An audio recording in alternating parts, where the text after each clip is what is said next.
KDMC मध्ये सत्ता स्थापनेनंतरच मित्रपक्षांमध्ये चढाओढ पाहायला मिळते।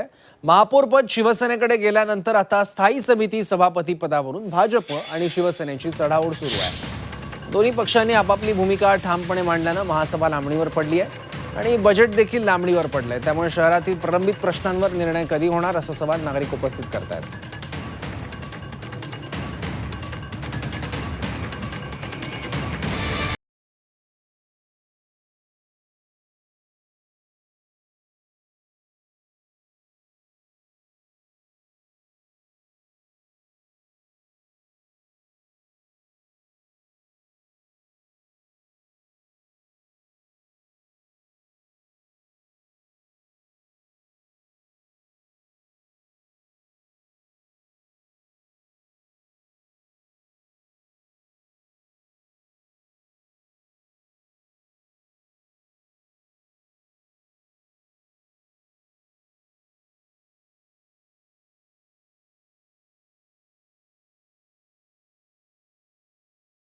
सभापतीपद भाजपला मिळावं अशी भूमिका भाजपने घेतली आहे। चर्चा चालू आहे।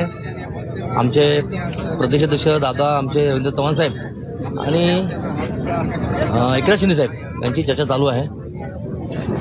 आमचं पक्षाचं असं मत आहे की महापौर शिवसेनेकडे आहे तर स्टँडिंग कमिटी आमच्याकडे असावी अशी आम्ही मागणी केलेली आहे। शिवाय सभागृह नेता हे पदही आमच्याकडे असावं ही मागणी केलेली आहे। तर 2 दिवसामध्ये चर्चा होऊन ह्याचा निकाल लागेल। स्थायीचं सभापतीपद म्हणजे महापालिकेच्या तिजोरीच्या चाव्या।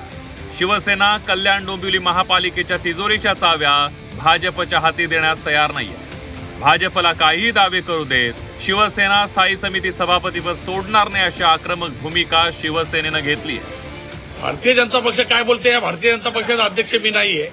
आमचे पक्षप्रमुख जे आहेत उपमुख्यमंत्री एकनाथ शिंदे साहेब आहेत, त्यांच्या आदेशाने आम्ही या ठिकाणी कामं करतो। जर एकनाथ शिंदे साहेबांचा स्टँडिंग आमच्याकडेच असेल, त्यामुळे भारतीय जनता पक्ष काय बोलते हा आम्हाला मुद्दा महत्वाचा नाही। तुम्ही मागणी केली आहे का? आपल्याला स्टँडिंग आम्हालाच भेटली पाहिजे अशी आमची प्रमुख मागणी आहे। भाजप शिवसेनेत तणाव वाढल्यानं महासभा आणि बजेट लांबणीवर टाकण्याची वेळ प्रशासनावर आली आहे। मुंबई, ठाणे, कल्याण डोंबिवलीच्या महापौर पदावरून शिवसेना आणि भाजपचे नेते एकमेकांशी भिडल्याचं पाहायला मिळालं होतं। मुंबईच्या महापौर पदासाठी तर स्वतः एकनाथ शिंदे आग्रही होते। तो वाद थोडा निवळलेला वाटत असतानाच आता पुन्हा कल्याण डोंबिवलीत महायुतीचे कार्यकर्ते एकमेकांविरोधात बाह्या सरसावून उभे ठाकले। आतिश भोईर, झी 24 तास, कल्याण।